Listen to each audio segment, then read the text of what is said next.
This truly sounds terrible. There's only one way to get good sounding drums. Let's make sure you're doing it.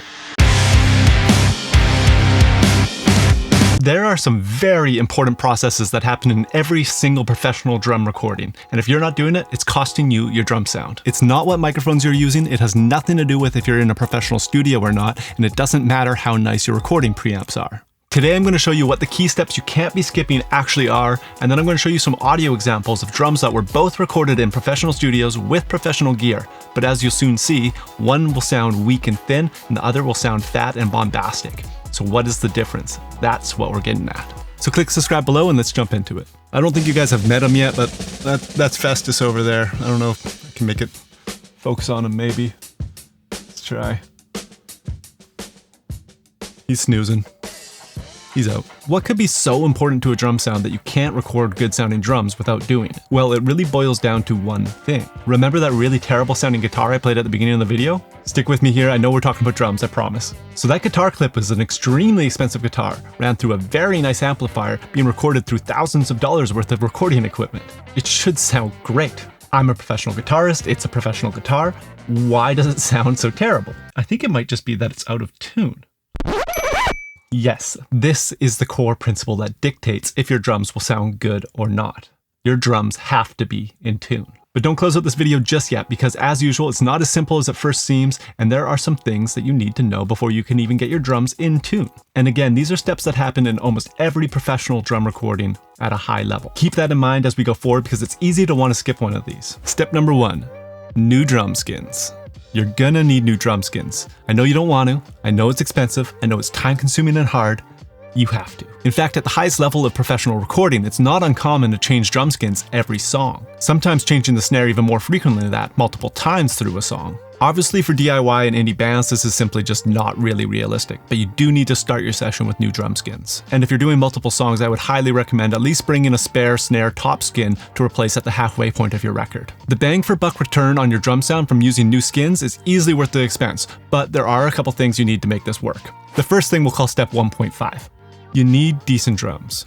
They don't have to be the nicest thing in the world, but they at least need to hold tune somewhat well, have a decent bevel edge, and the lugs need to work okay. But new skins on their own actually don't sound good or bad, they're just skins. So that brings us to step 2. You need a drum tech. Whenever possible, I like to hire a drum tech to handle reskinning and tuning of the drums throughout the session. A professional drum tech is like seeing a wizard in action. You will not believe your drum sounds after they are done. Plus, as a bonus, if you're watching closer, you'll probably learn some tricks along the way. It's easy to justify not hiring a drum tech and just trying to do it yourself, and I do get that, but let me tell you a quick story on why you should hire one. My favorite drum tech in the world is a guy named Marcus Manhas, who actually plays drums in my band, Band of Rascals. We went to record our second EP in a hugely expensive studio, and our producer Eric Ratz and Marcus both decided that they wanted to hire a drum tech for the session. Since I knew Marcus was amazing at recording drums, I didn't understand why he wanted to have a drum tech, and I didn't understand spending the money because we were already spending so much on the recording time and our producer.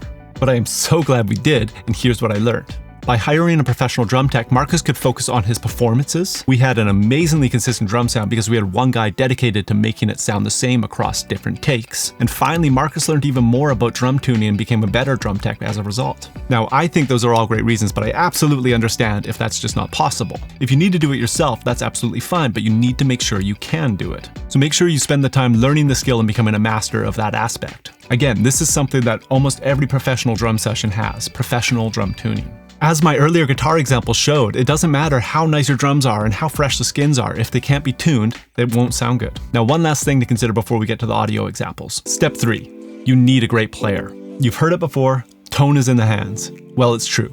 You can have new skins, your drums can be tuned wonderfully, but if you can't hit consistently and accurately, it's all for nothing. If you don't play consistently, your drum sound will vary wildly from hit to hit, take to take. This is why you've probably heard the term session drummer, because it's essentially its own profession. It takes time, it takes practice, and most importantly, it takes a lot of experience in the studio. I'll make a separate video on what I look for in a session drummer, but essentially it boils down to them being freakishly consistent, being a master of the metronome, and having unreal drum tuning chops, which are really the 3 things we've talked about today. In a high budget situation, there might be a drum tech and a session drummer, but for DIY and indie bands, I like to look for a session drummer that can also tech the drums. It's just more affordable. Now let's finally take a look at those audio examples. Both of these examples were recorded at a professional studio with professional gear, but one of them has all of the things we listed today, and the other has none of them, and you will hear the difference. I won't tell you which is which. Here's example 1.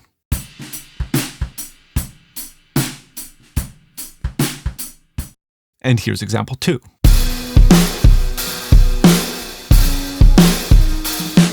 I'd imagine that was pretty obvious. The second one sounded miles better. In comparison, the first one sounded very thin and weak. The second sounded huge, fat, and bombastic. Now imagine how much of a difference this makes when blending it in with the rest of your instrumentation. The drums are often said to be the foundation of your mix, so you can imagine how much of a difference this would make across your whole song. Now the cold hard truth of the matter is that you probably don't want to hire a drum tech, you don't want to hire a session drummer, and you probably don't want to buy new skins. If that sounds like you and you want to do it all yourself, no problem. I've got the magic solution for you. All you need to do is get new drum skins, tune them perfectly, and then play it perfectly. Yes, I'm being very cheeky. But before you get discouraged, you can do this. In my experience, if you're going at it with a good attitude, it's not a matter of if you can do it, it's a matter of how long will it take. If you can't nail the performance in the first couple takes like a pro session drummer, no problem. Do it as many times as it takes. Have no experience with drum tuning? Also not a problem. Newsflash, it's not rocket science. Just experiment until it sounds cool.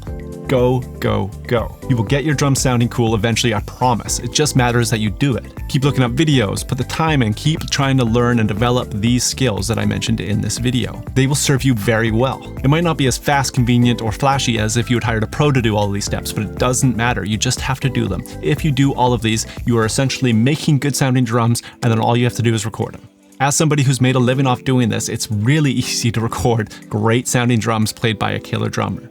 It makes my life so easy. So again, just remember, it's a never-ending journey. You got to keep trying and learning, but just make sure you check every one of these boxes and you will be happy with the result, I promise. So now you're armed with the knowledge you know you need to go get good drums, so go do it. Now, if you've already recorded your drums and you want to see how I use distortion to excite them, check out this video. And as always, check out the Self-Recording Band podcast to learn even more DIY recording tips every week. And if you're interested in my custom drum samples, check out the link in the description. Thanks for watching. Don't forget to thumbs up and click subscribe. See you next week.